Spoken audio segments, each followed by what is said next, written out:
Yeah, maybe, but the racket will talk. Welcome to episode 7 of the Racket Will Talk podcast. I'm Charlotte. And I'm Sam. Kind of amazed I remembered what to say. We were on something of a hiatus, an unplanned hiatus. So we recorded a Miami recap podcast, and then both Sam and I went on holiday, and here we are, probably maybe like a month later. We never got around to editing and releasing that podcast. It was nearly 2 hours of basically nonsense and no good like analysis or anything. So maybe it will be released as like a special bonus episode one day for people who just want like bullshit. But we thought really not worth anyone's time. Maybe wasn't even worth our time. Yeah, so that's where we are now and why no podcast for a while. I'm sure everyone's really glad to have us back. But maybe, yeah. I hope so. Yeah, I'm sure they are, of course. They No one knows what's been going on in the tennis world because this is where they get their tennis news from. Many people are saying this, yeah. Yes.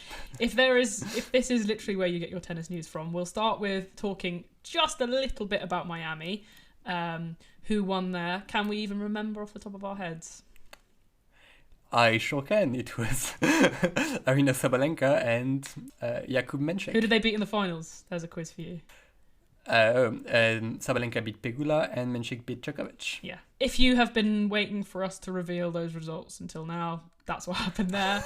Kind of quick note on those tournaments. Sabalenka's draw was very straightforward. She just rolled through and beat players that she's better than. Did she drop one set or no sets?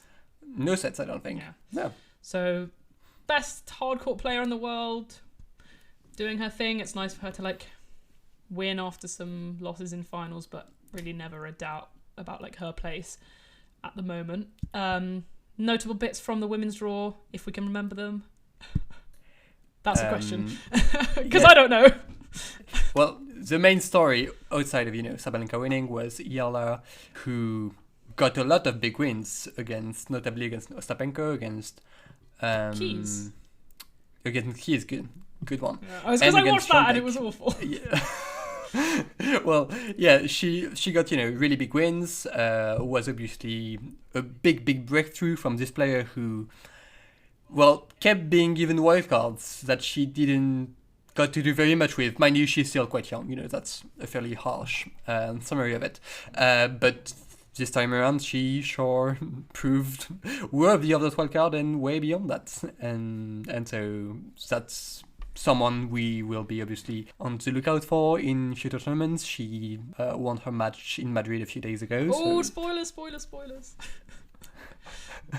So perhaps this is someone we will come to talk about way more in the future. Yeah. She kind of made headlines in the Philippines as well, because there's not a huge tennis nation there. So I think I mentioned this in the last one, but always great to see like non-conventional tennis countries doing well. We had a bit of that with Fonseca's little jog in Miami.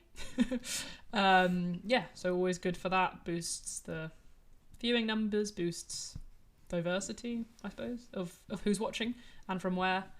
Yeah, that was kind of the takeaways from the women's tournament. Slightly more exciting was the men's. Go ahead. Jakub Menšek was by far, obviously, well, the champion and also the main story even before that.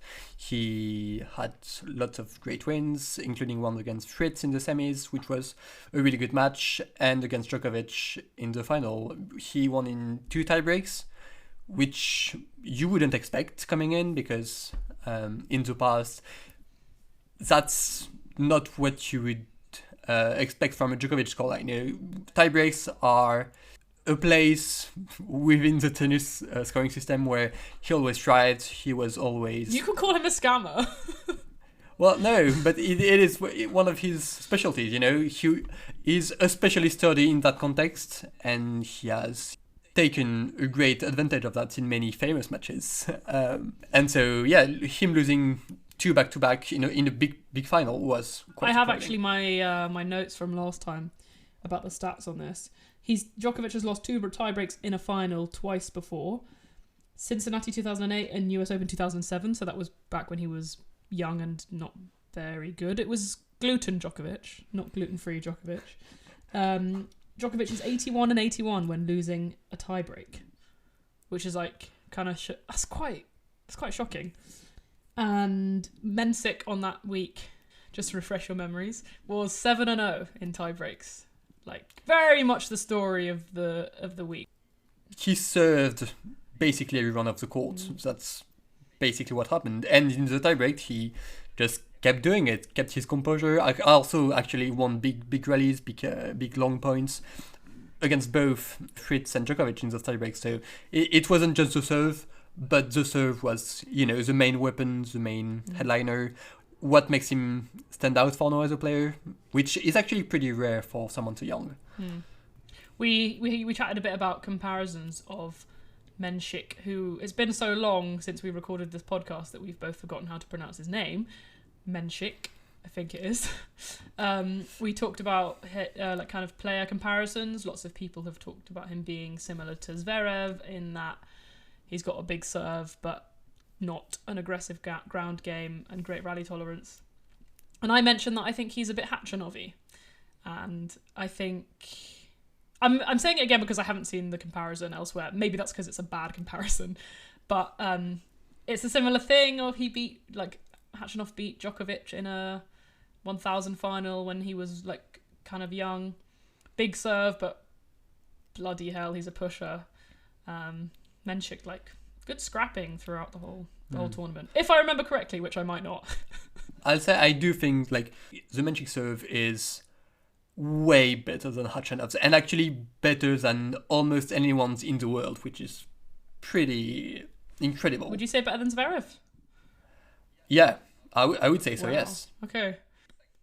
I mean, of course, he isn't going to serve the way he did in Miami every week, but if that's the standard, that's like a top 3 and up to a top 1 serve in the world. It was extraordinary, yeah. Okay. Well, there you go. Was there anything more on Miami? I don't think. That was the main thing. Those are the winners. Those are the stand-up performers. And then right after Miami, we had the clay season beginning, kind of, in that it was the green clay of Charleston. The WTA also played in Bogota, while the ATP were in Houston, Marrakesh and Bucharest. Oof, that's slim pickings. Standout tournament of that one has to be Charleston because it's a 500. Always a good event to watch. Any takeaways from that one? I mean, it was basically the standard Charleston experience. I feel like you kind of get the same like type of players who do well there, and it basically feels like the same event every year, but it's a good event, so you don't mind that very much. I always really appreciate the audience. The attendance for Charleston is always great. It's a 500 women's only, which isn't always synonymous with great attendance, unfortunately. But in Charleston, people always show up, always looks super organized, has a great history.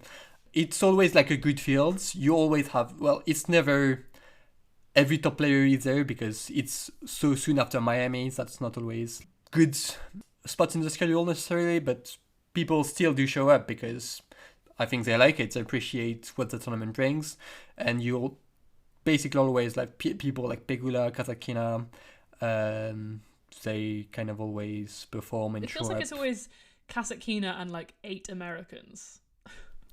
It's American, it's also was, Bencic and Jabber. I mean, in my head, it's like people who aren't like... People who are always ranked number 11 in the world. 11 to like 6, it's that type of player usually. But I mean, it's not a bad thing at all. It means that the field does have some good matches actually. I can't remember a year when, Charleston was like disappointing as far as like the quality of the matches. You always have some really exciting stuff. And so, yeah, that was won by Jessica Pegula, which does make quite a lot of sense. I think it's impressive because she did make the Miami final literally the week before. So she just came back, playing just as well. And that's enough for her to win the title. I mean, she's a good clay court player. She's good anywhere, basically. Scamming just as well. I mean, crucially, it was scam after scam after scam in this tournament. She just, like, no one wanted to keep their lead against her. This I did catch because, you know, I always tune in for a Pegula hate watch when she's down.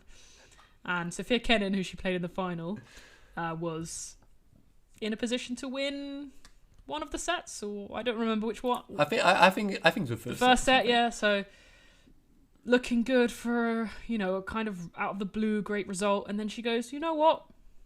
No. And then there we are with Pegula having like 15 career titles or something ridiculous. I think she also came back against Alexandrova. Who was it where it was third set tiebreak and someone served for the win against her? Was it not Anisimova? It might be. No?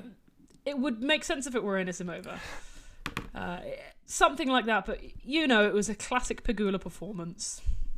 Mm-hmm. Nothing more to say there, I don't think. Okay. Yeah. Oh, maybe I think was it Danielle Collins? It was Collins, yes. I just checked. Oh, no, actually it wasn't. I think it really was Alexandrova, which also kind of makes sense. Oh, yeah. So, Alexandrova was in a position to win that match. Anyway, I think she could have won it in straights and then also could have won it in 3, but she decided not to. That's fine. Pegula can get her whatever. We're all happy for her. Bogota was won by Camila Osorio. I think she's won it like 9 times in a row. The most interesting thing about this tournament that I was like following from my phone, the only thing I noticed was that the finalist Katarzyna Kalva played 4 hours in every single match, and she's like 100 years old. It was a crazy run. I actually knew of this woman because she was partly to blame for Poland's Billie-Jean semis last year because she partnered Świątek in the semis, and they actually had, I think, a pretty good lead against the Italians, against Paolini and Irani, and she kind of, you know, I think the pressure really got to her, so I didn't have like a great memory of her, but that was perhaps the best run of her career on Integral. Don't check me on that, but I don't think seems anyone's likely. checking up on Kauer's stats to make sure you're being fair to her. She came through the qualifying as well, though, no? I think so. I mean, she just played on and on and on and made the final, which that's impressive. Good for her. Nice kind of welcome back to clay court tennis when you've got these random 30-year-old ladies playing 4 hours and then 4 hours and then 4 hours. And you can't trust Haddad Maia or Sorbestomo to do that because Sorbestomo has announced a break, unfortunately, and Haddad Maia hasn't won a match in like 6 months. Sorry, this is the theme that we had accidentally kind of started this Haddad Maia shade corner where we just out of the blue picked up on the fact that Haddad Maia was doing really badly. It's not even shade. Well, it's truth, but it's like no one's true. paying attention because no one really cares. Even the Brazilians just don't care. Well, they've moved on, So of she's course. just like really silently doing really badly. No one cares apart from us. And the joke was that in the last unreleased extra specials secret episode, we also checked up on Haddad Maia. Now I'm thinking about it, I think that was a great episode, but the people will never know. I don't know either. It was too long ago. That's true. Maybe it's like the nostalgia getting to me. That was the women in the week following Miami. The men, really quite boring. No offense to them. Luciano Dardieri won in Morocco. I don't think either of us. I don't think I even know what that man looks like. I think honestly. he looks like an Italian. Well, that could mean anything. You know what I think he looks like? I think I've made this up. The guy in The Good Wife. Have you seen it? No. No. Anyone seen that? I think that's what Dardieri looks like. Maybe I'm thinking of another guy. Mm-hmm. More interestingly, his compatriot Flavio Caboli won in Bucharest. That's a nice. It is, and also, I mean, that's someone I first noticed him last year at Roland Garros, where he played that great match against Rune. And then he kind of went on to have like a pretty good year. So he was someone you'd think would go on to do even better in 25, but that hadn't been the case at all. He hadn't won a match, had he? Yeah, like barely a match this year before this great trend on play. So I was pretty thrilled for him. He's someone I find to be quite exciting when he's playing well. That match against Rune was I think one of my favorite matches from last year. So. And he's another kind of on baby, so obviously some people high up expected big things from him, or they were using him for other reasons. Which I don't know what those could be. He's very handsome. So maybe Federer thinks, I'll get the best female tennis player in the world, and I'll get some pretty boys. And I mean, and Fonseca, who is baby good as we know. Yeah. Maybe they thought he could go either way. This guy could be really good. He could be really handsome. Let's see. So you mean like On is like half tennis, half like modeling agency? Well, yeah. I mean, maybe. I mean, it's a random selection. Like Flavio Cobolli. He's fine, but he's good, but he's very handsome. He beat Baez in the final though, which is a good win on clay. Although the clay 250 in the final, that's actually pretty great. Yeah, although I think Baez now has lost 2 in a row. So wow, he's really fun enough. Yeah, exactly. European clay came too soon for him. I think an interesting point then on Houston, which was won by, well, the interesting point is that Houston was won by Jensen Brooksby, who, I don't know, is such a weird player. Like, he was gone for quite a long time, but it didn't really feel like that long. He was banned because he was banned, and then he was also injured, I think, a bit. Yes, well, yeah, I think he came back like quite a while ago, like maybe I think it was maybe the end of last year even. And don't check me on that either, but no one's googling this stuff. But I think he was like playing decent, but the results just weren't resulting, as the kids say. But he did win that week in Houston, and I think he's a really interesting profile. Quite, you might have heard of this. He has been really open about. Recently, over the past few months maybe, about his autism, and that's obviously not something you hear about in sport like at all. So that's obviously good representation. That's, I think, an important thing to do, and I'm glad he's going on to play well, to achieve in a way. So good result, good week. I won't lie and say I watched like a bunch of it. No, I'm not watching Americans play on Houston clay. Yeah, that's really usually not a great event, honestly. But it's good that Brooksby won it, and I'll try to watch him every night. And I do think his game is really fun. He has this like super unconventional like technique, which I do remember quite fondly from like the years when he first popped up. Really? Yeah. See, in my head, I think he's done the reverse Collins.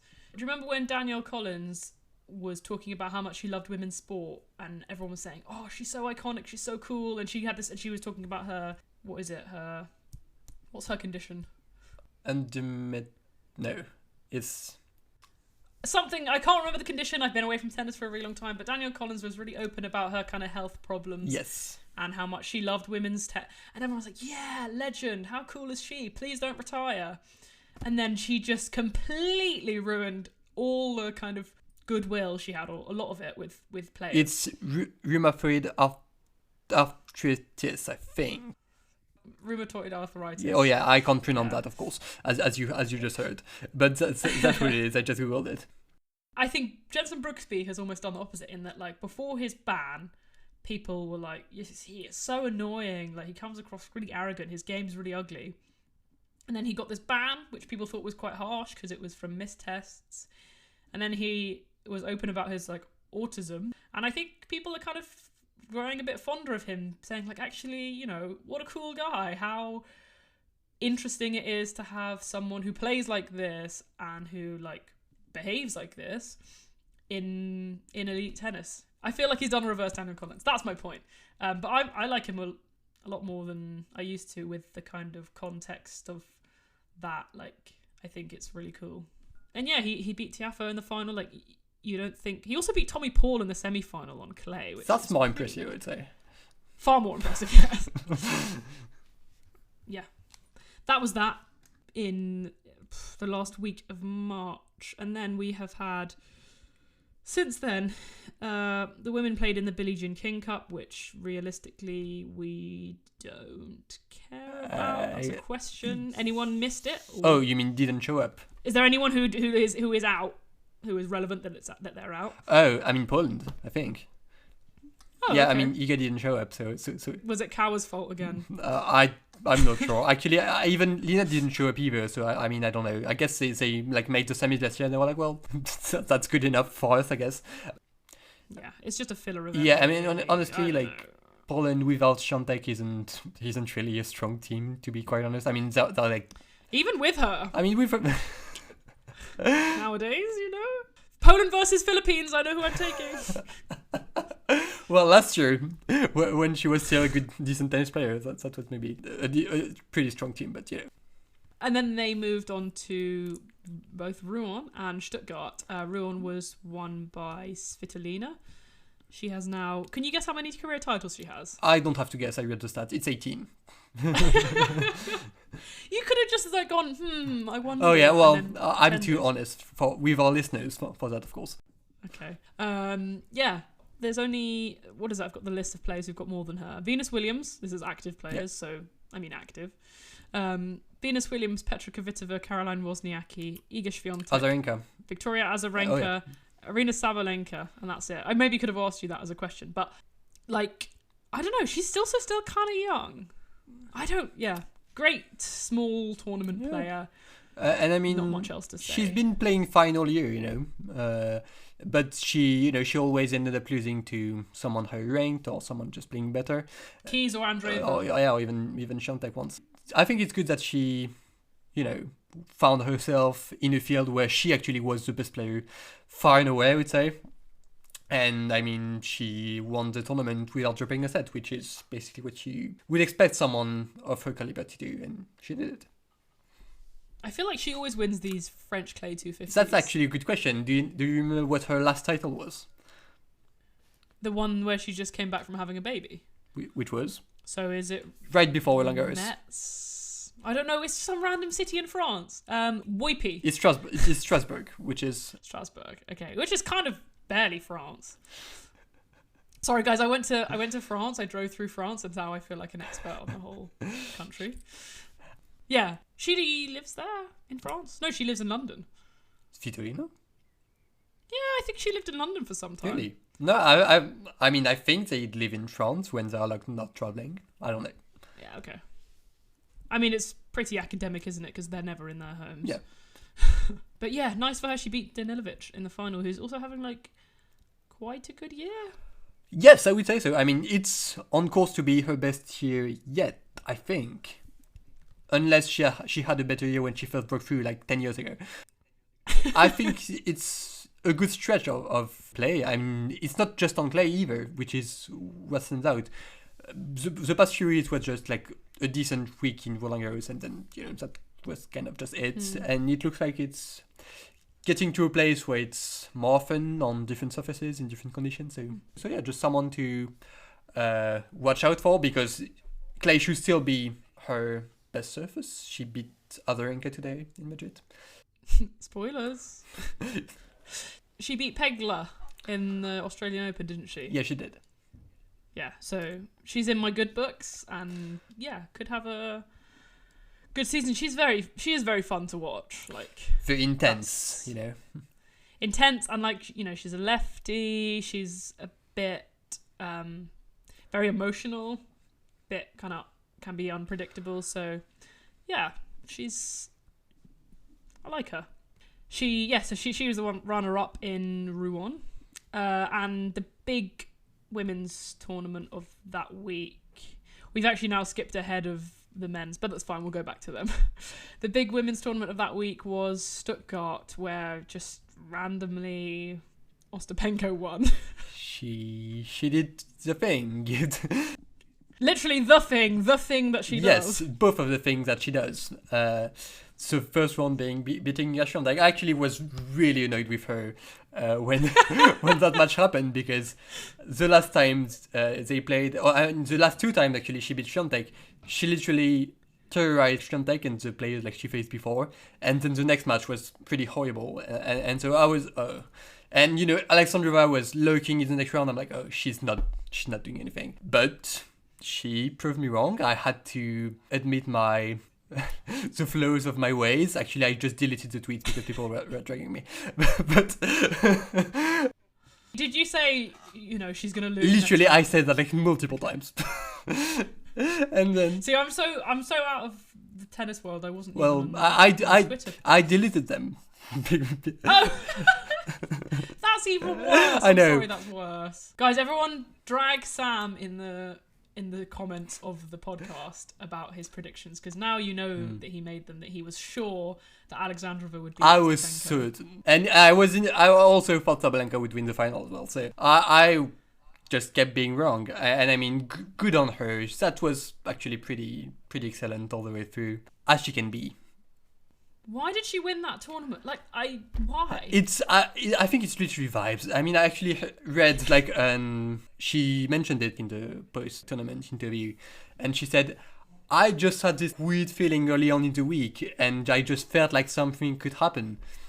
And I mean, I guess for her that's enough to make shit happen. So interesting. I wonder if there's someone out there who could like align her chakras and make her win tournaments when she needs to. Because it's like she surprises herself. She doesn't know herself when she's gonna heat up. And if someone could make it so that she could control that. The thing is, I'm so confused about this particular tournament because Stuttgart feels very secure, and it doesn't feel like, oh yeah, that could have a strange winner.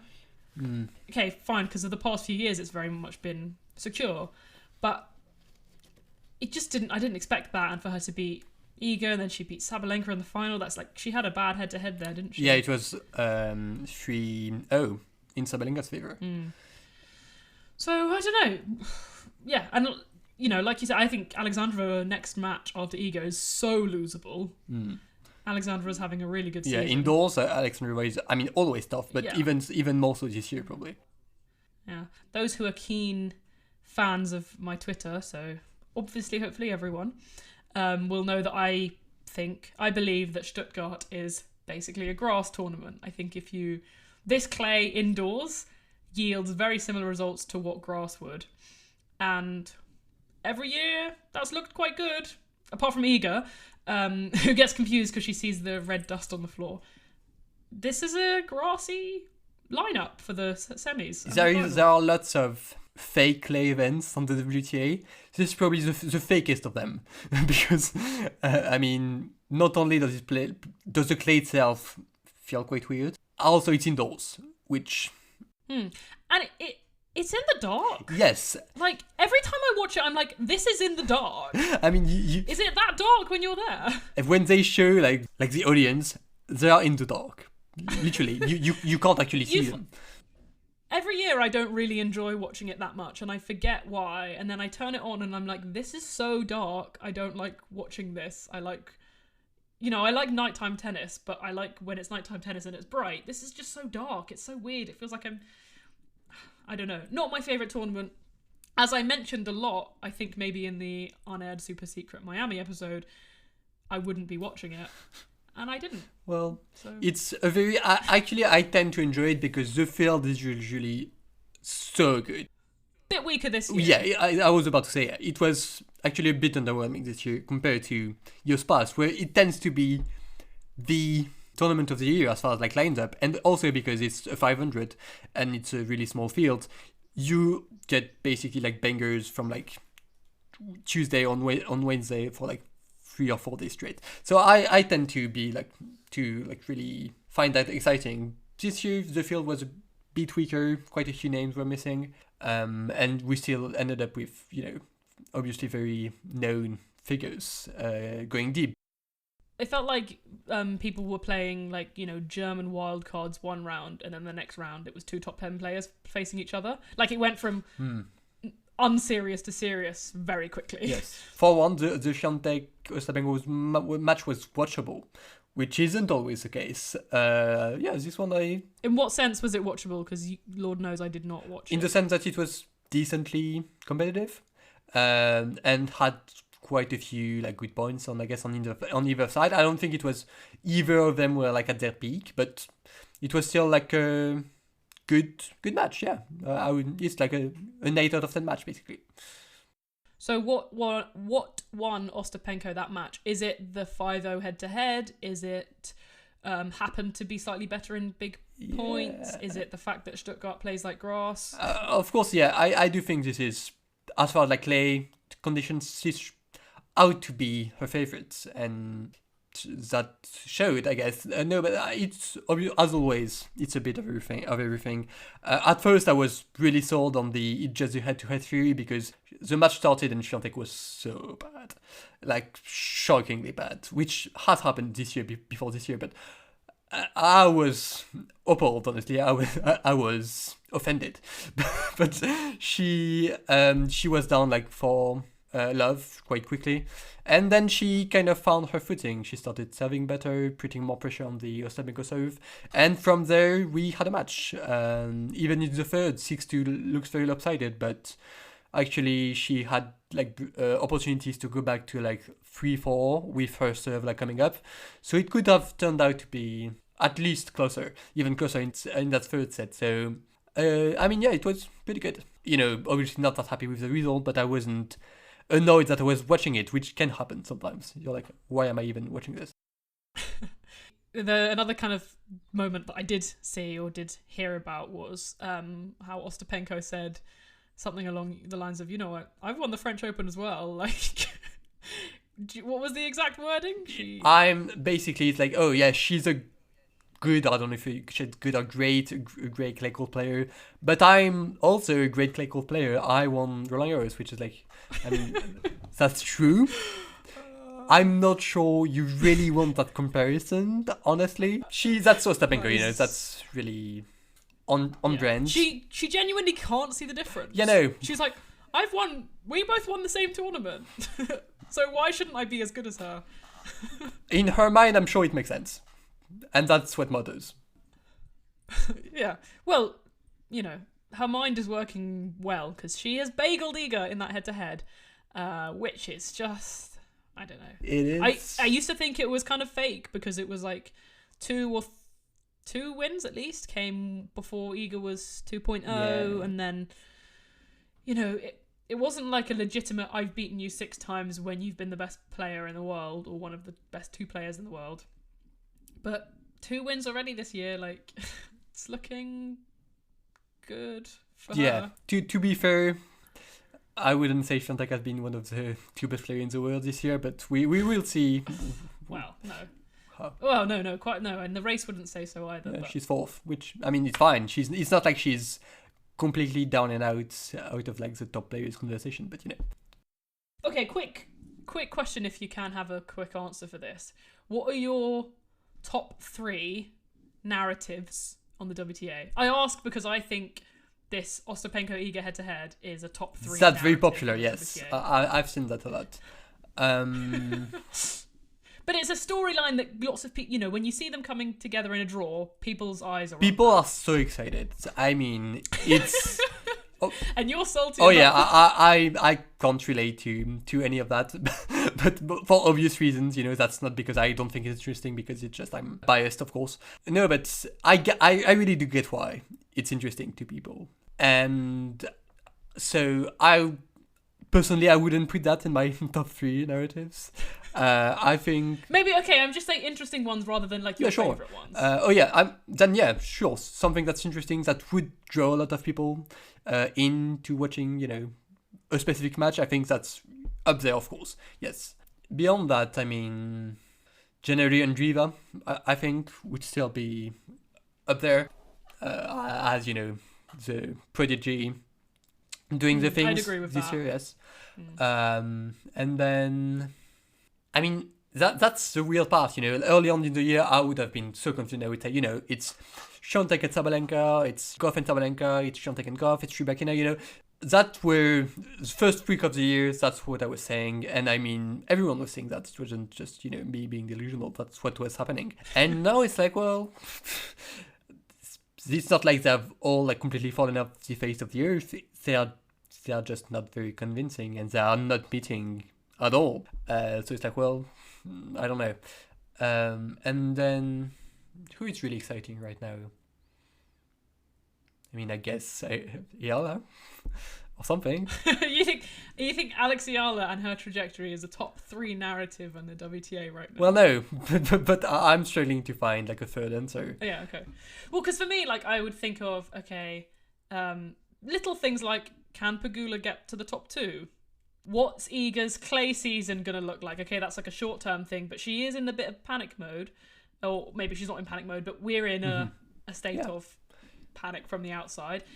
Is she going to four-peat? Yes, four-peat. I think there's a question of Goff, and then looking a bit further forward, Sabalenka, Wimbledon, things like that. There's lots of possibilities. Yes. Is Naomi ever going to win another match? Well, probably not. We can hope. We can pray. Anyway, that's something to think that makes sense. Yes. Guys, tell us your most interesting narratives. Get some engagement. Yes, please do. I'm talking to the listener. Sam was a bit confused. Anything else on Stuttgart? I mean, as mentioned, Alexandra Rybak had another good week. She beat Pegula quite handily, actually. I think. Oh yeah, that was 6 great. love 6-4. Quite a bit down. And then beyond that, I mean, Sabalenka has made 4 finals this year, and she has lost 3. That's not great at all, actually. It's actually really bizarre because this is like the past few years have been by far the best years of Sabalenka's career, as far as like results level, everything. It's been great, and probably even better than she or many people thought would happen. But even so, before that, between 2018 and 2021, Sabalenka won finals, a lot of them in really dominant fashion. And she used to have one of the better career winning percent in finals. That's not the case anymore. I think now she's 50-50. That's not terrible. That's not great either. And a lot of these losses have come in the past few years where she's been better than ever. I find that a bit perplexing, actually. I mean, okay, maybe my sort of sample size I'm just thinking of in my head is too small for this, but I think generally final win percentage, when you've got a sufficiently big sample size, is quite a good measure of splitting the great from the good, or maybe the excellent from the great. And if Sabalenka were to win all the finals she played this year, that she'd been in this year, what a season she's going on for. That would be, but because she loses them, it's good, looking good. She'll probably pick up 4, maybe 5 titles this year. And that is a season of a great but not excellent player. And I do think if you looked at those finals records, usually you can see someone like Serena, Djokovic. These people have just ridiculously good finals records because you have to be there for every match and you have to take every opportunity. I don't know. It's hard. I think it's really hard to win finals, and sometimes maybe in Sabalenka's position it's quite a bit easier to make finals than it is to win finals, because you're playing the one player that week who is red hot and who is, the best player in the draw, or at least the second best player in the draw. I don't know if that makes sense, but I don't know. I think winning finals is quite hard because it's quite easy for there to be one player who's just on a crazy level. This year, that's what it has felt like for the most part. When Keys won, she was playing unbelievable.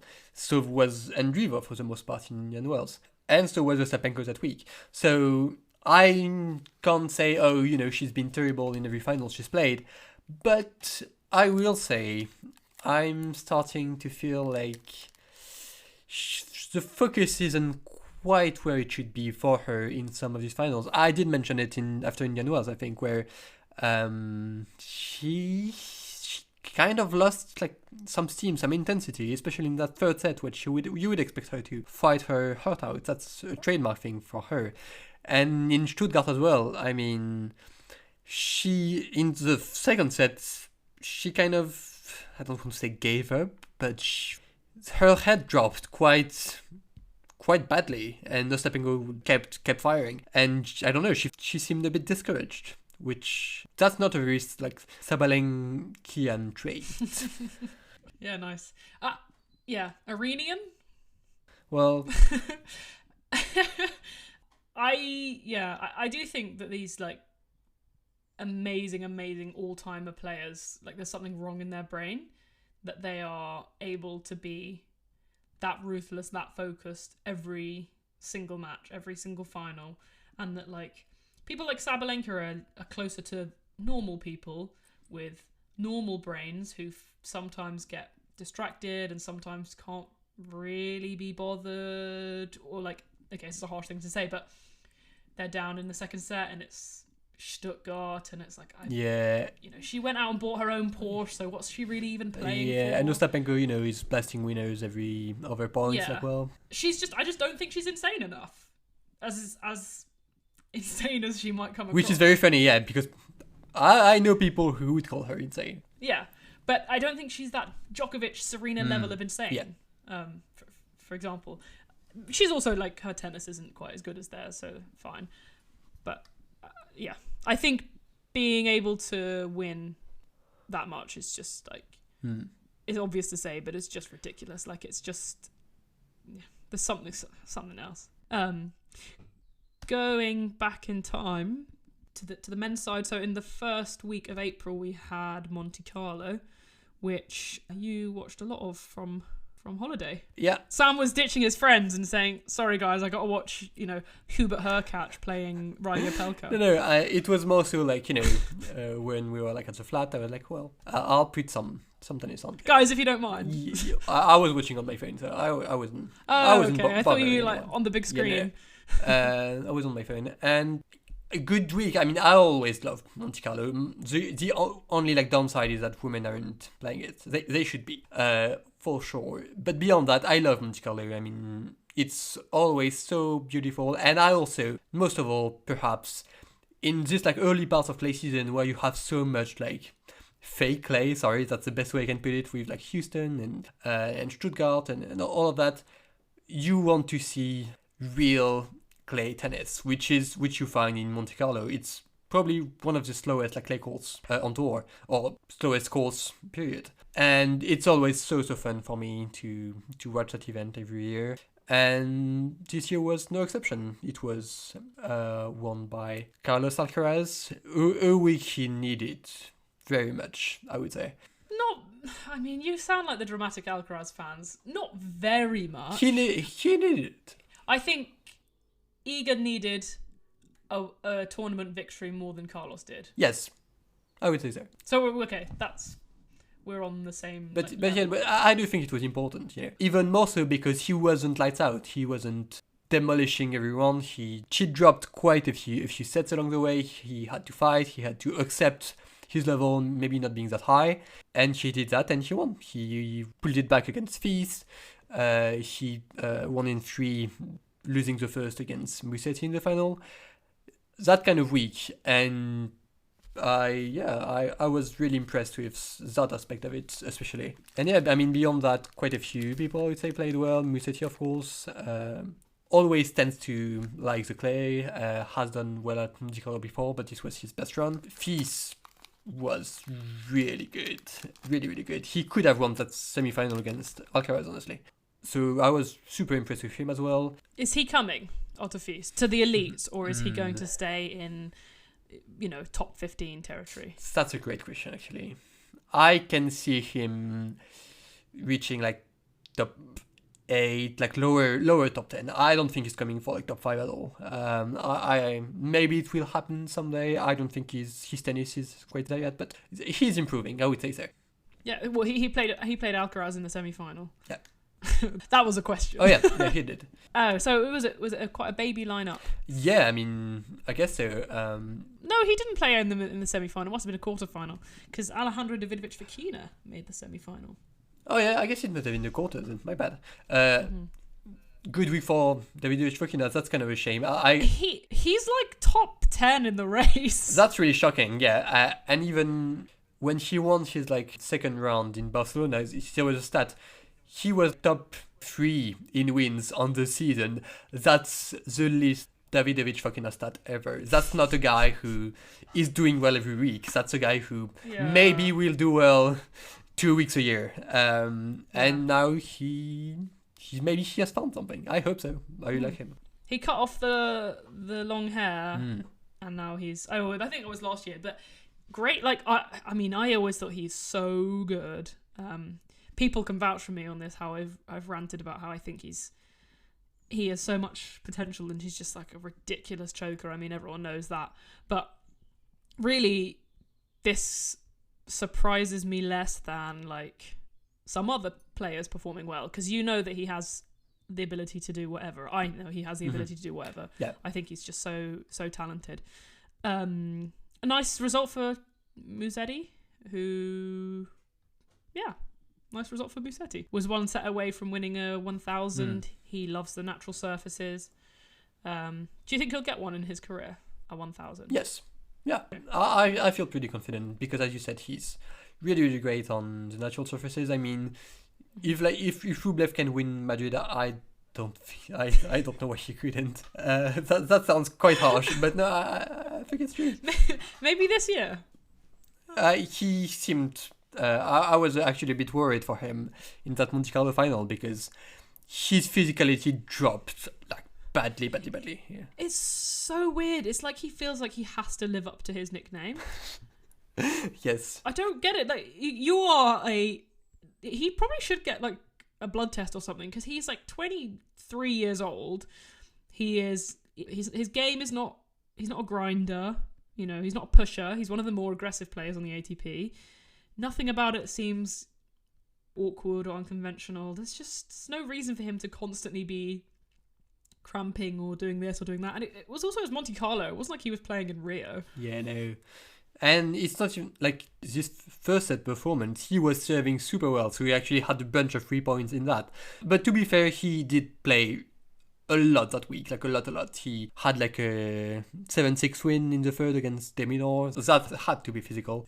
Well, yeah, and he had a bunch of those, like coming back from a set down. So I was expecting him to be tired in that final, but the way it came about was pretty bizarre. It felt like really sudden and really a lot, you know. It's like, can you move? Are you okay? A bit concerning in the end, but good week. Is he the one who had a panic attack on court in 2022 in the indoor season? Huh. I feel like someone... that did happen. I don't remember whether it was Musetti. Okay. Someone check that. Don't spend time Googling, Kawa's career. Tell us if Musetti was the one who had a panic attack on court. Because it rings a bell. I think he was playing Felix or something. Anyway. I think... obviously a great win for Alcaraz. He seems to be at that stage of his career where he's like doing the things he hasn't previously done. I feel like players have kind of roughly this few stages of their career. In one of them, it's usually elite or like looks really, really good and promising some weeks of the year, and then it's like breaks through and wins little, breaks through and wins big, and then there's a year of like consistent, sustained excellence. And then I think last year we were in the point where Alcaraz could be excellent at the biggest tournaments, but not the small ones, because it takes a bit too much energy to be excellent all throughout the year.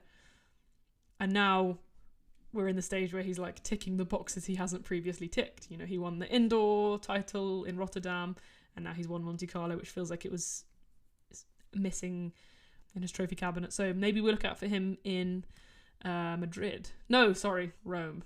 Yes. Not Madrid, he's won that shit. Yes. And actually, on Alcaraz, I started watching his documentary, which came out on Netflix today. I don't know that Netflix has yet mastered the art of the tennis documentary. It felt very brain pointy, which isn't a compliment at all. And it was fine. I wasn't bored because I'm, a tennis nerd and I'm interested in, I guess, in Alcaraz. And it covers basically the whole season of last year, which was an interesting season for him, of course.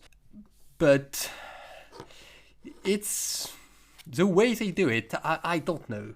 I feel like they don't actually know how to cover the tennis itself.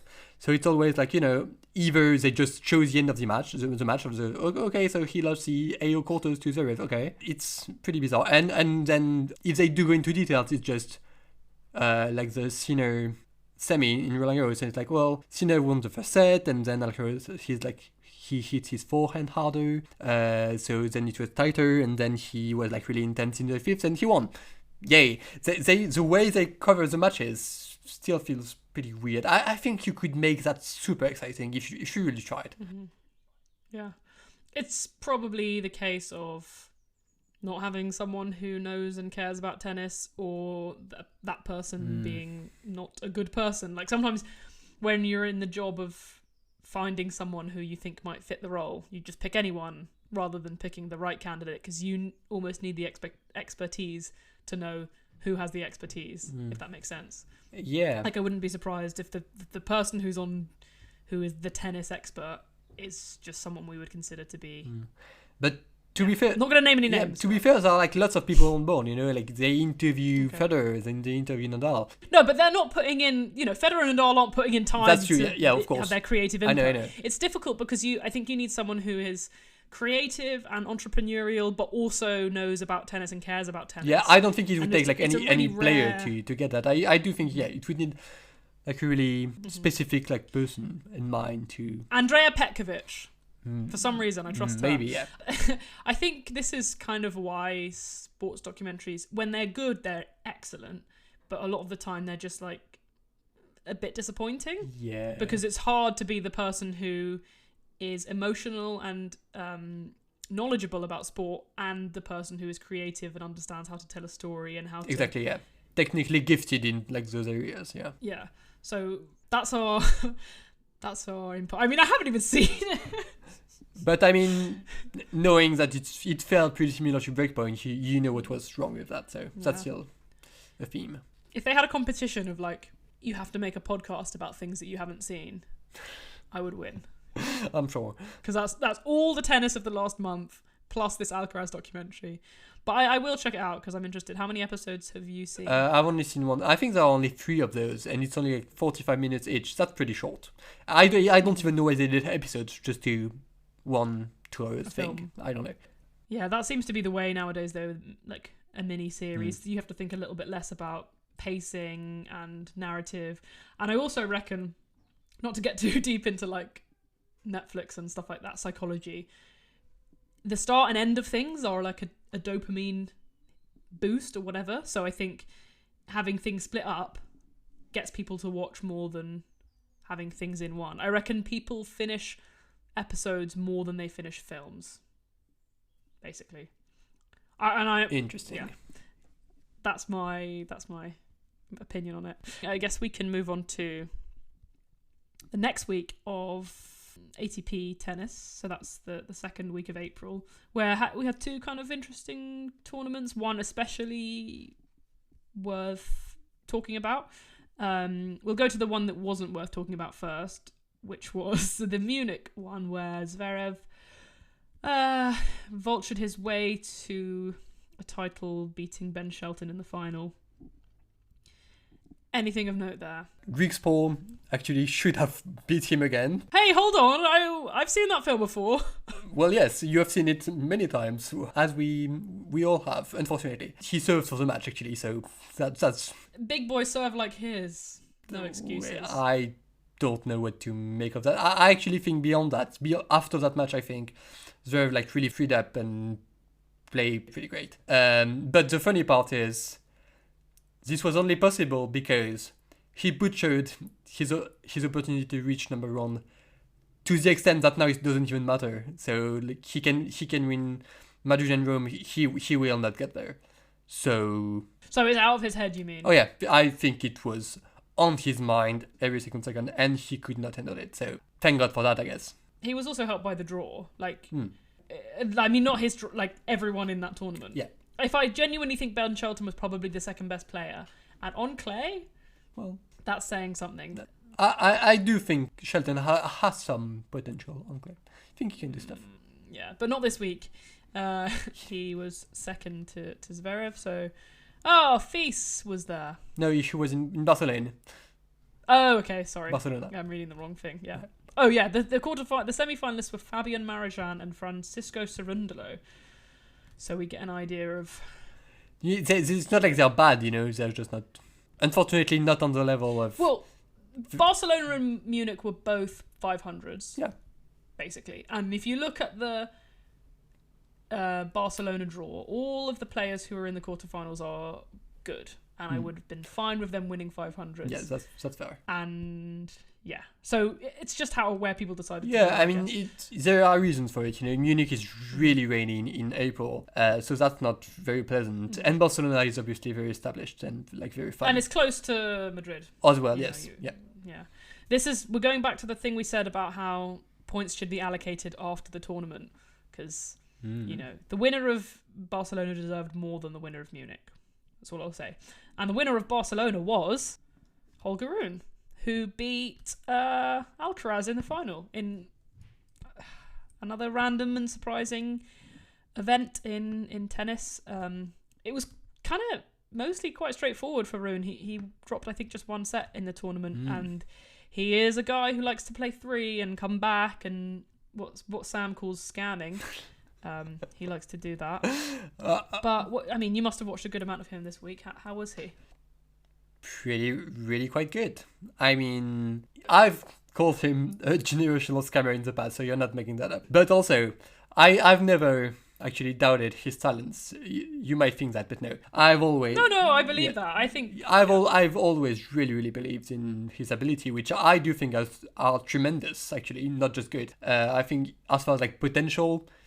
could wake up and become a top 3 player any day, any week now. But that's been the case for the past 3 years, so that's kind of the issue. But yeah, he was really good. The issue with Rune tends to be that he doesn't seem to know what to do. Too many options, gets frustrated or confused too quickly, and so you get these bizarre performances where he's pushing when he shouldn't be, he's bashing when he shouldn't be, and it's well, what are you doing? But this week he had it figured out. He had really great control of his game and of what he wanted to do, needed to do, and he showed. Basically beat down Rude, which, even though he isn't playing well at the moment, that's hard to do on clay. I mean, it's a small European clay tournament, so yeah. It can be dangerous. And then, of course, the big match was he demolished Khachanov easily, and then it was Alcaraz, and they had really competitive first set. I think both could have played a bit better, but still really fun, really exciting. I think Rune had 5 set points, right? Yeah, he took him a bit to close it out, and both had opportunities in bunch of games. It was a bit messy in that way, but still really exciting because of course it's Alcaraz and Rune on clay playing well, so lots of amazing points, super athletic, creative stuff, which I liked. And then in pretty weird second set where Alcaraz seemed to feel something physically and didn't quite stop running, but the conviction wasn't and the intensity just were not there anymore, and Rune just kept really stable level, which isn't easy to do for him against someone who is injured. Remember against Sinner at the AO, he didn't handle that well at all. Also, injured Alcaraz is a top 5 player of all time. That match he played against Norrie in South America was amazing. But I think it was weird because when that happened, I think it was okay, I just can't run, so I'm just going to try to hit a winner on every shot. And in Barcelona, it was sometimes he would do that, but not all the time. He didn't even seem sure how to go about trying to win this match without getting himself injured beyond that. So I don't know. That's a shame because I I miss that version of Alcaraz. That was just so It was pretty electric. amusing, yes. I'm just thinking now about having talked about Danilovic, thinking about players I love to watch. Rune is so good to watch. Like, I will tune into his second round match against whoever because he's just going to bring some level of entertainment no matter what it is. It might be elite tennis. It might be bad tennis. It might be just like controversy or... Yeah, I love him. And I think ATP is better for him being a threat and being relevant and hopefully being legitimately elite. A kind of point on... Davidovich Fokina made the semi-final again. Oh, no, he didn't. He made the quarterfinal, sorry. He lost to Khachanov, unfortunately. Yeah, it was like good performance and then a Yeah. bad loss because he'd had some good wins before. A sort of stat on Carlos, he's got, 18-6 in finals. His losses have been all to like, apart from Djokovic and the Norrie injured loss, all to like, babies, his contemporaries. He lost in Hamburg to Musetti. He lost in Umag to Sinner. He lost in, then he lost the two finals to Djokovic, and then he lost in Barcelona to Rune. So like, I don't know, it's an interesting thing about him that like potentially like going forward could be a good sign that he is competitive when he plays his peers, basically. Yep. I think that's nice for the future of the ATP. And of course he has that great, nowadays, a really good hit rate against Sinner. That last year was quite remarkable for that. So he basically feels like the ingredient to exciting matchups and an exciting future. Anything else on the past, or can we like look forward to Madrid, which I'm boycotting? Me and Naomi are boycotting Madrid. We both didn't appear. Neither of us were ever there. Nowhere to be seen, yes. Yeah, I mean, let's do it. I don't think I want to do like a full on like draw analysis. I think we can just cover like we don't need that. It's at 1,000. Well, yeah. Like players we find we want to watch, storylines that we find I think interesting, especially in Madrid. I think it can be interesting. Yeah, let's start with the men's, if you don't mind. I think it'll be interesting to actually see Fritz, who made the semis of Miami, but then like didn't play until Madrid. He's been like nursing, I want to say, wrist injury, and yeah, hopefully he's feeling better. Madrid feel like they should be good Fritz conditions. It's as always very server friendly, and he has made like a semi before. Really? Yeah. He can play. Last year. Either last year or the year before that.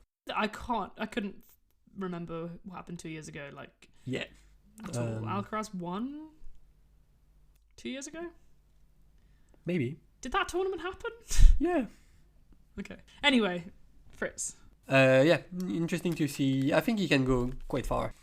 We'll see how he actually feels, but I think he's probably had like a decent. I think I remember seeing that section. So we'll see what actually happens. It was last year Fritz's semi-final, which makes sense because last year was the year when everyone was dropping out. Yeah, and the year he made top 5, so makes sense in that way. Although he had no walkovers. Yeah.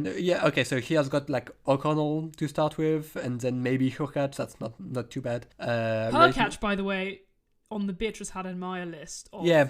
He's shit, but no one cares. Yeah, I think he's been like injured-ish. Okay, fine. Maybe. So yeah, he could get Hurkacz, and then Ruud, who isn't playing great either. So I'd if Fritz is healthier, I'd favor him in a bunch of these. So that's one. I think Berrettini could do well. He has done well at Madrid in the past, and over the past few years, he's been getting back to like pretty good place. He beat Zverev in Monte Carlo to actually end his hope of becoming number 1. So shout outs to Matteo. Oh yeah, I remember that. Yeah. That was good. And then I mean Alcaraz might actually not play at all, unfortunately, because of the injury he seems to have picked up in Barcelona. So if he's in there, that might actually be a pretty big hit on the tournament, because, I mean, not that many people seem really exciting. I mean, Mensik could be interesting because, as I said, server-friendly condition, so... We could get a Menschik Shelton third round, which would be... Yeah, that cool. could be good. I'd watch that, actually. Also, Davidovich Fokina Zverev third round. That looks interesting. Yeah, I think, as always, it's the awful format of basically 2 weeks Masters event, which, I mean, the fact that Monte Carlo still happens kind of shows that this format is just not as good, because in Monte Carlo, like from day 1 to day 7, there is something potentially something interesting and exciting going on. Here, first like 4 days, it's not happening. It's really not. The men are qualifying, the women are in round 1, but there's no one good there because everyone's got it's five. like the first like semi-interesting matches are like in round 3. It's such... Which is like on Saturday by that point, and then it's like, why don't we just make it a 1-week tournament? It's such a hassle. I hate this format, actually. I really do. I don't remember where I heard people discussing this, maybe, some rival podcast, but like, who wants the 2 weeks? Who likes that? Just the people who make money from more ticket sales. Like, no one wants to watch that. No one prefers it as a viewing experience. Yes. Players don't prefer it. Yeah. It doesn't make sense in the schedule. Like, we could rant about this all day. It's so tired. It really is. And it means I don't care, because also, like, you kind of trickle into the start of a tournament rather than, like, going, boom, now there's matches, now there's people you have to pay attention to. You'll open the app and there'll be 7 people I've never heard of before, and then, oh, okay, Naomi's playing. Oh, okay, Naomi's lost. Well... Yeah. Kind of maybe one of the more interesting matches that's going to happen in the first, like, week. Joao Fonseca will play Elmer Moller. I'm into that. Yes.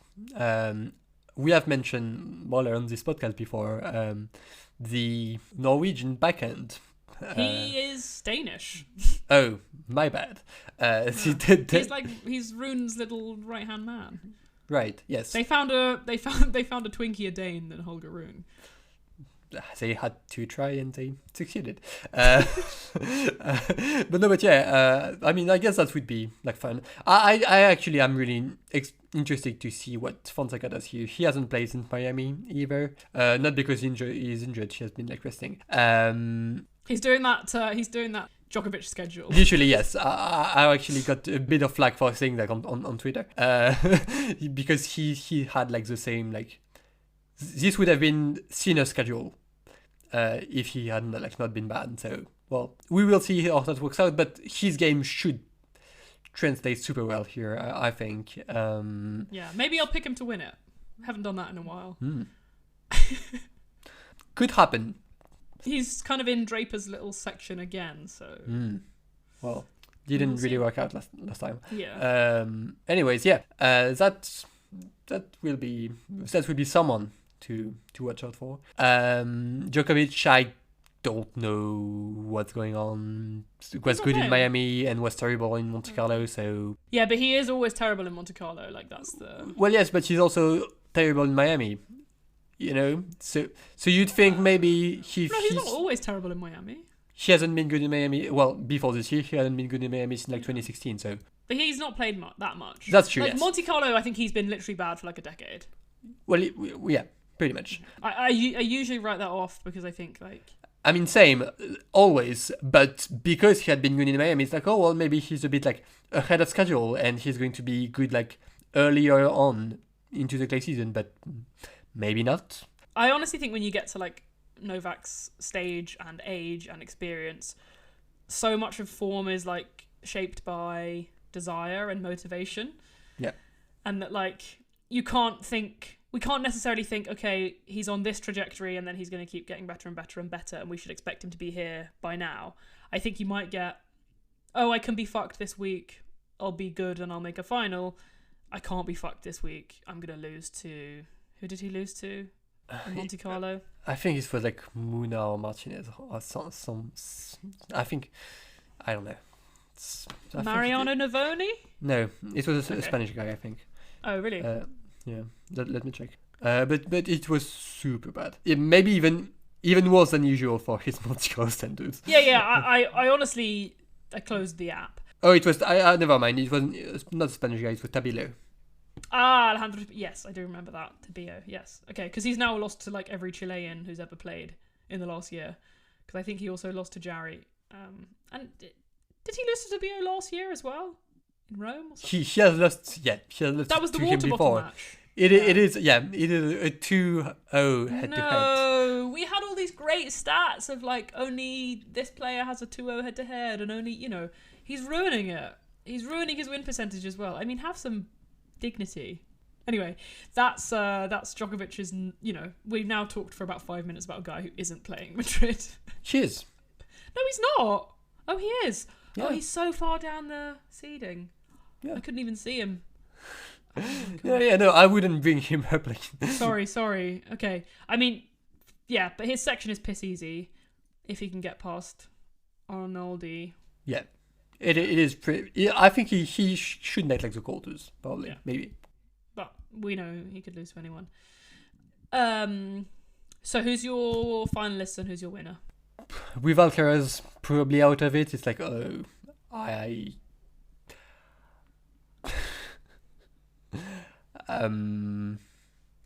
can see it for like I don't see it for Rune because he did well last week. So He could make a final and lose like limply in the final. I You don't even see him making the final Okay. like at all. Let me come up with something. That's what I need to do. Just make up some shit. Literally, yes. Also, actually, I think Rune has a horrible head-to-head against Nakashima, who he did play in the third round. That's a bit embarrassing. It's really sad, but I feel like I have to pick Zverev to the final, unfortunately. That's one of his tournaments, really. His tournament. Probably, kind of. He's won it like 3 times. Yeah. So that would be Zverev against... without Alcaraz, I don't know. Musetti or Tsitsipas, I guess. Okay. And Zverev winning. Or not. Okay. I think... I think Tsitsipas is going to beat Laszlo Djere. That's my take. Okay. Nice. And the women's draw. I know there's one standout narrative here, and that is Iga's path. She's been set up. I don't know what to say.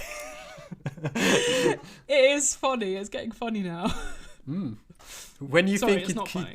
when you think it can't get any worse, it does. No, but yeah. To be fair, most of these players she should beat on clay, but she hasn't been doing the thing she should do lately. So she's facing Ayala. It's been confirmed. I think tomorrow actually. So we will see what happens. Maybe Ayala is the new Stapenko.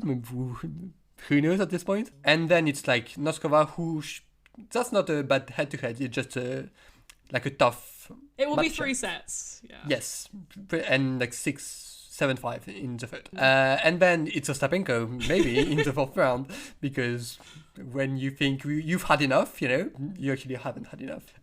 Clearly, They did everything in their power to make sure she didn't sweep clay. Yeah. And that's probably the only way to actually motivate Ostapenko to reach that fourth round. So good job. And then I think it's so basically everyone she has lost to this year, she's set to face if they actually reach the match in question. She could play Keys. Andreeva, I think. No, the next round would be... Oh, is it? Keys or Andreeva? I think it's like Keys in the quarters and Andreeva in the semis or something. Oh, wow. Mm-hmm. Or the other way around. Yeah. So we will see how that goes for her. I mean, she's been good in Madrid, actually. Shouldn't dismiss that. Yeah, she's only lost 1 match.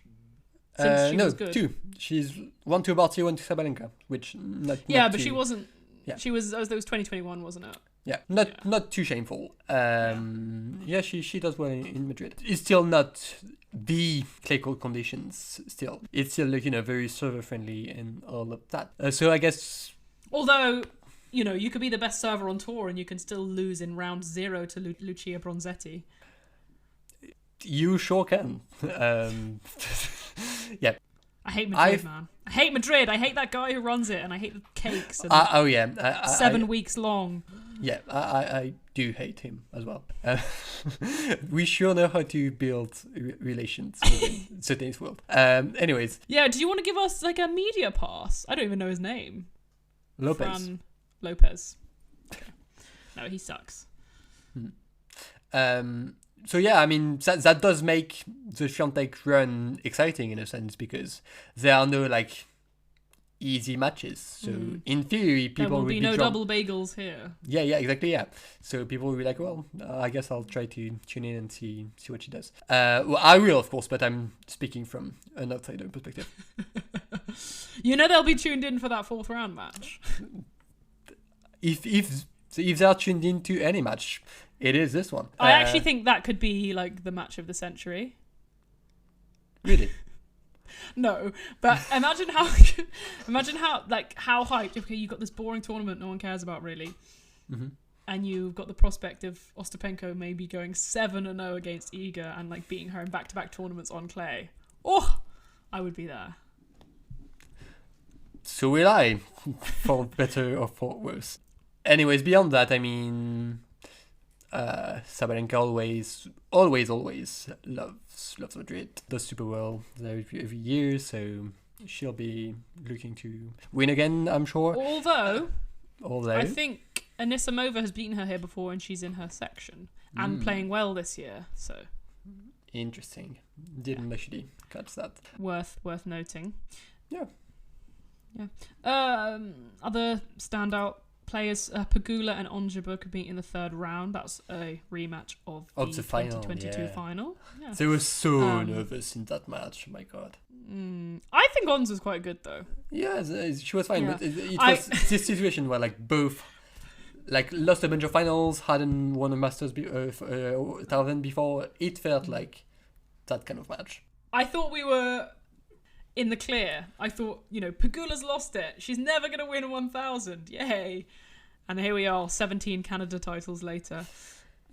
She's certainly got over the line. There's an interesting section 4, where Rybakina and Paolini are the kind of top seeds. But Rybakina will play Andreescu. Got a good win against McCartney, the GOAT Kessler. That's fun. Kind of. Well, I mean, it can be fun. Rebecca Andreescu.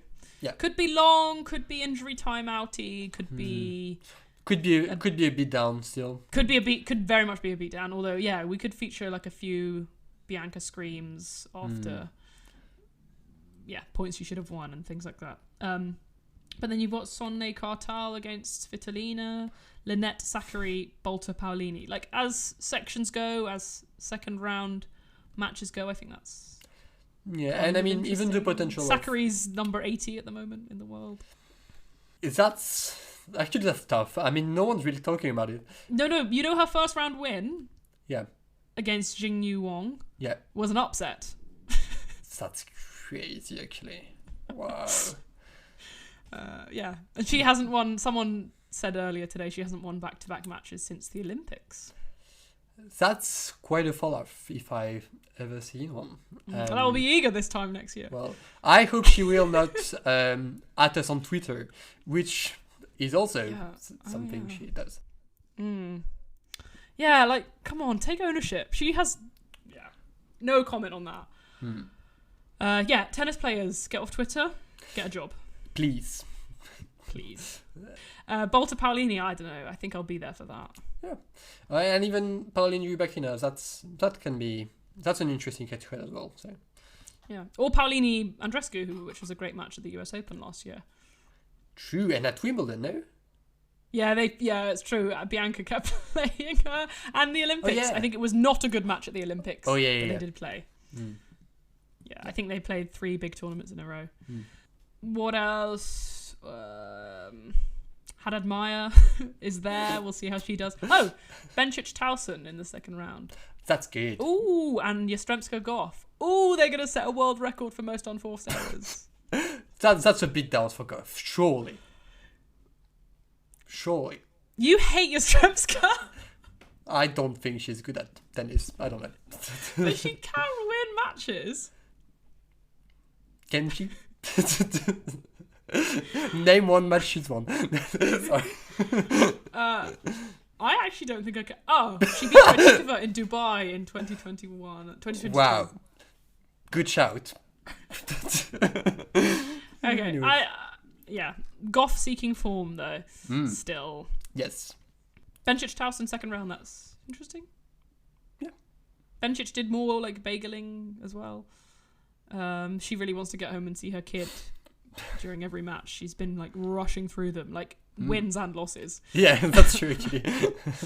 I mean, she was playing Son Mez, but that could be good. Madison Keys is there. Navarro's, yeah.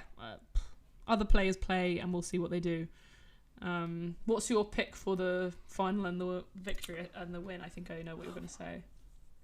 Sabalenka against Hendriva again? Sure. Is that the third time in a row you've picked that? It's the second time No. in a row you've picked it and you didn't pick it at Indian Wells. I didn't pick in Miami either. Yeah, you did. Really? No, I said Sabalenka against Keys. Okay, fine. I think I said Sabalenka and Andreeva. Yeah, maybe. There's no way for us to check, so.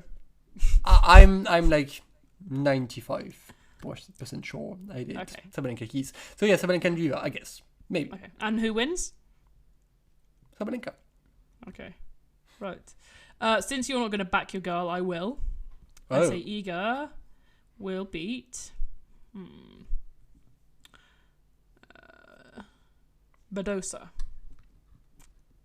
Wow. This is how much I will not be watching. So that's I'm actually gonna pick pretty such a well. final. Why?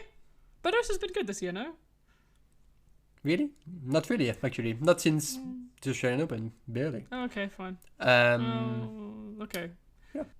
Actually, if Swiatek make the final, she should just meet Sabalenka again for match of the year again. Yeah, three-peat of match of the year. I'd love that actually. I need I'm that. sure you would.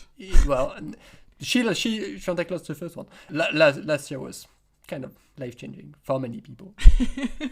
Was it? I don't think it was as good as the year before. I disagree. It was so good this year. Okay. I think I was at a party at that time, so I was literally not watching it live. It's one of the few matches I had to watch back. Oh, okay. What were you doing? I was in Canada. Oh, okay. Yeah, I didn't watch it live, but I also didn't watch it back. Well, or I did that thing where I was like, it was on my phone, Yeah. so I could kind of see what was going on, Yeah. but I wasn't paying attention. I was co-watching live. Right. Happy times when Swiatek could win titles. Do you remember that? I sure can't. It hasn't even. You people are so dramatic. Imagine being a Naomi fan. Imagine being a Mukova fan. Could you imagine?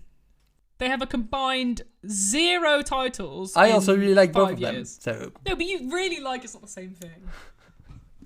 I hate when people say that. They'll be like, yeah, my favourite player is Djokovic, but I also really like Davidovich Fokina, so I feel your pain. No, you don't. anyways, yeah, no, but for her it's pretty long without the title. You will agree. Maybe it'll be good for her. Okay. Yeah, I think that's that for Miami. Have you got Madrid. any? Well, is that's that also for Miami, but Yes. that's that for the Madrid preview.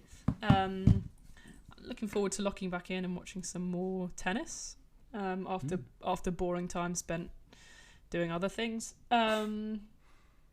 We did some predictions and some kind of games, I guess, last month, whenever it was that we recorded, which were quite fun and good. So we're, I think, gonna add that on, unless you have any relevant, pertinent predictions I for don't. this week. No, Do you? me neither. Because okay, when will Alejandro Davidovich Fokina win his first title, and will he make Turin this year?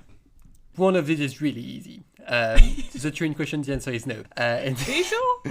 yes, of course, I'm sure. He could be one match away. He will choke that match like you've never seen before. Anyway, Yeah, but what if he plays? Okay, imagine this: Davidovich Fokina to make Turin, playing Zverev to make world number 1 in a slam final. I know who I'm picking. The idea of that is just that's crazy. Anyway, the concept of a Davidovich Fokina Zverev slam final. Literally, yes. It would be funny if nothing else. Anyways, and as for his first title, I want to say this year so bad, but I'm not sure I can. I'm afraid if it doesn't happen this year, it will happen when he's like 36. I will be there, I guess. No, but he needs to play like more 250s this year. Just play more 250s. Maybe one of them will be the one. Do you think it's going to happen on what surface?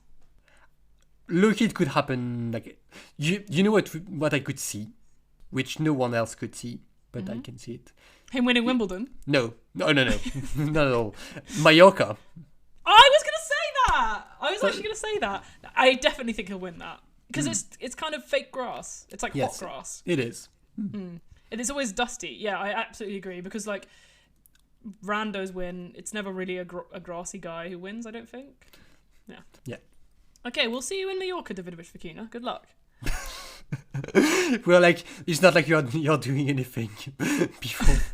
Yeah, he's not doing anything. He's just focused on Mallorca, which he might not even play. And it is time to do some fan service because we got a request, a suggestion for a question. I was ignoring that. I know, I didn't forget about it. So I'll make it easier for you and I'll ask you about the women because I think that's more gettable. So we are looking for the list of women who have been world number 1 in the 21st century. And I think I won't ask you to name like every time Serena had like 10 weeks and Venus had 12 weeks. Who cares? Hold on, you've just given me 2 of the answers there. Great, okay. It's just about when they made it for the first time and then you just go in order. So, you know, like... Oh, you want me to do it in order? Yes. Let's try to do it in order because I think... Can I go backwards? Yeah, you start from, I guess, January 1st, 2000 or something. Oh, no, okay, forwards, okay. Oh, bloody hell. Oh, this is embarrassing because this is going to be hard, even though it should very much be my wheelhouse. Mm-hmm. Martina Hingis. Yes. Lindsay Davenport. Yes. Is that the right order? They had both like made it before, but they like switched back and forth early on in 2000. Yeah. Okay. Done. Venus Williams? No. Before that, someone had their career year. Someone very well known, who like performed super well. Jennifer Capriati. It is Capriati, yes. Okay. But didn't Venus have a career year in 2000? That was when she won. No. When was that? Yeah, no. She did have a great 2000 and then a great 2001, but she wasn't world number 1 because she wasn't playing enough, basically. Oh, okay. Also, yeah, Olympics was part of that, and she didn't. Yeah, okay, fine. So, who did I just say? Jennifer Capriati. Yes. Venus Williams then? Yes. Okay. And then it will be Serena. Mm-hmm. Okay, now we're in 2002, 2003. Justina now? No. Someone in between? Someone before. Yeah. Before, yeah. Between Serena and Justin, yeah. Huh. This is going to be really bad because I think I won't get this. It's pretty obvious. Iconic players of the 2000. I'm going to cut out all these pauses because it will be embarrassing if it takes me loads of time. Iconic players of the 2000s, but before... Justina now. Before Justina now? Right before. Kim? Yes. Okay, so because she was number 1 way before winning a slam. Yes. Which is annoying and cheeky. Okay, Kim Clijsters, Justina now, fine. Mm-hmm. And then... That's like, surely they passed it around for a while. Emily Mauresmo? Yes. And then I think we're getting into more... Victoria Azarenka? No. We are in 2005. Yeah, but then I feel like Serena and Anna. You're missing like one super obvious one, like super famous. Oh, Maria Sharapova! Yes. And then it's difficult. Sorry. Actually. Sorry. Really? Yeah, and then difficult because we are in 2008. Ivanovic. Yes. And then? Okay. Jankovic? Yes. Vika. 2009. And Oh. famous in famous, kind of. Oh! She won Roman Madrid. She sure did. Dinara Safina. Yes. And now we're at Azarenka. No. Who are these people? 2010. Super young. Super young. Super young. Like teenager. We just did Sharapova. 2010. Who was super young and doing well in 2010. Azarenka? No. Oh, I mean, no, yes, I but know. no. How well? Winning slams well? No. Okay. But winning lots of things. Wozniacki. Yes. Yeah. Bloody hell, that was awful. Yeah, okay. Now we're at Azarenka. We are. Okay. Then Halep. No. Were those ladies all before Halep? We have actually 3 ladies before Halep. So it's like, are we right into modern times now? This is granny era. This person hit number one in 2016. Yeah, so Kerber. Yes. Okay. Pliskova. Yes. Muguruza. Yes. Halep. Yes. Barty. No. Huh? No. Halep. Osaka? Yes. Barty? Yes. Yeah, no, makes sense. Yeah, that makes Okay. sense. Iga? Mm-hmm. Sabalenka? Mm-hmm. Yeah. Andreeva? Nope. That was actually perfect balance of being difficult but not impossible. Like, Yeah. if it were out of order completely, it would be very easy. Yes. If Exactly. it were, if you had to do it every single time they'd been number one. it Yeah. would No, be- that's impossible. Yeah. And I remember the Halep thing being a bit quirky in that, like, she was Mm-hmm. later than should have been. That was good. I reckon I could do that for the men. I mean, Just 21st century. you can try to do it to like put me to it with the men, but I'll struggle like for sure. No. That's Okay. yeah. Well, Next because also time. it's like ridiculously easy and then really hard. Yeah. I did have another. Maybe we won't do it today. Okay. Oh, I'll do it today. That's fine. Who cares? You know the game we played last week? Mm-hmm. I had a good person, Ash Barty. Oh. Because I think you should get her, but it's not a given, you know?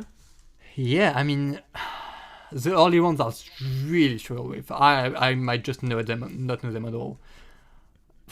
So. Let me get it out. Okay, hold on. Let me actually get it up. So I think. Oh, yeah, this first one. Oh yeah, no. I mean, first title. I think it's like 2016 or 17 or something. Yeah, this is, I think, before her first Yeah. comeback. And the WTA does not play in this country anymore. Great. Okay, shall I give it to you? Yeah, just give it to me. I don't know. She won the Malaysia Open. That was her first one. Love that for her. And then I think from now it's very gettable. Huh. So, what year are we in? 2018. So it's not Miami yet. No, and I think this was a relatively famous match. This might be the match where her opponent challenged like 7 times in a single game.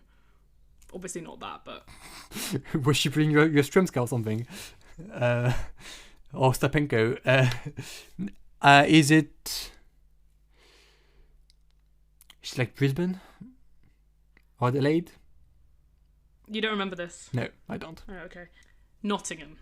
Oh, right. On grass, She played Joe Conta, yeah. Okay, yeah. Okay, now it's gettable. Because we're at the end of 2018, and you know what she did then. Oh, she won the Elite Trophy Yes. in Zhuhai. Yeah, it just says China. I'm Oh, China, fussed yeah. about the location. Thank God I remember that. Okay, so now we are in 2019. I think it's Adelaide. This is very easy. I- No! Is it Brisbane? No. Did she not win in Australia in 2018? That's crazy. 19, no. 19. Okay, so it's Miami. Yeah. Okay. And then it's Roland Garros. Mhm. And then it's grass warm up. It's Brisbane. It's Birmingham. Yeah. Nice. And then it's. Did she win something between that and the finals? If she did, I don't have it. Yeah, no, she didn't. Okay, great. So that's okay. 2020. This time she won Adelaide, no? Or Brisbane? Yeah, Adelaide. Great. Oh, And you know who she beat in the final? Yastremska. Oh yeah, okay. And then 2020, not that much else. She did not leave her home nation in this year. Oh yeah, that was in March. She just didn't go. Okay, so we are in 2021.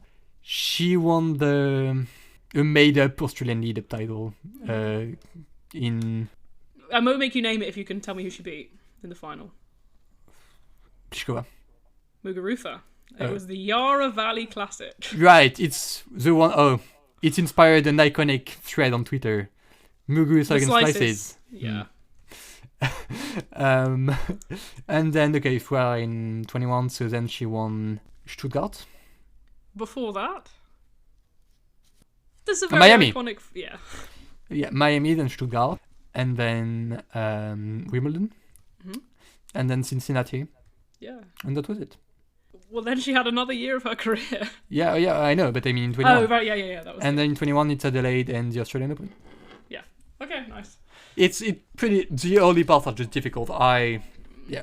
No one's ever getting Malaysian Open against now Hibino. No chance. Okay, I think that's that for the games. They're so fun. I love quizzes. Yeah, sorry for the break, guys, but apparently other things are important. I'm hoping we won't have these kind of annoying things that get in the way anymore. Like, nowadays if people say let's go on holiday, I just say no. I can't. I have a podcast to record. Yes. Yeah, sorry. Could I have 3 hours off from holiday to do some podcasting, please? And also the rest of the time I will be streaming tennis. That's a good way to live, I think. But we have got like a busy kind of period coming up, I guess, because we'll have Roland Garros and Wimbledon, which we'll both be locked in for as proud. And attending. Are you going to both of them? I might try to scam a quarter-final day session for. Very, very Pagula of you. Yes, which by scamming I do mean paying for a resale ticket, which is way too expensive. Just in case there is any police listening. Yeah, I did that last year, and it was too expensive, but also I was happy. I say. Yeah. Oh, it's great. It's great. I saw Iga and Yannick. Yeah, and then Taylor. Yeah. Oh yeah. Taylor's, yeah. Swift. Fritz. Yeah, Swift, not Fritz. The day before actually. Okay. So. Good week for me. Yeah. We will both be at Wimbledon watching. So maybe some, I don't know, not live. Maybe we take our podcast equipment and sit on Henman Hill. That would be so funny. We'll be like, the tennis podcast, please move away. We have. We need to record as well. Sorry, could you speak a little quieter? Because I'm trying to record a podcast here. We don't have a choice but to watch Wimbledon, and that's the one time of the year where I can put it on the big screen in my house. So, yeah. Thanks for waiting, guys. I'm sorry. I know people missed us. Yeah, no, I do apologize because she didn't say it. She was too kind to say it. Miami not being released was mostly my fault. I really don't. I don't feel that deep about it.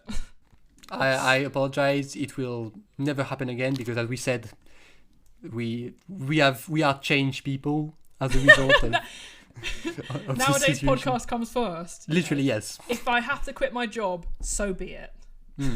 I've done it already, so you are one step behind. Yeah, I'm not as committed. Yeah. Do you want to do the outro? Sure. Nailed. Thank you for listening. We will catch you again for probably the Madrid breakdown of the whole thing. As we said, we hope we hope you missed us at least a little bit. But yeah, I had some complaints. I did have some. I'd say at least 2 complaints. I had one. My sister's. Oh, okay.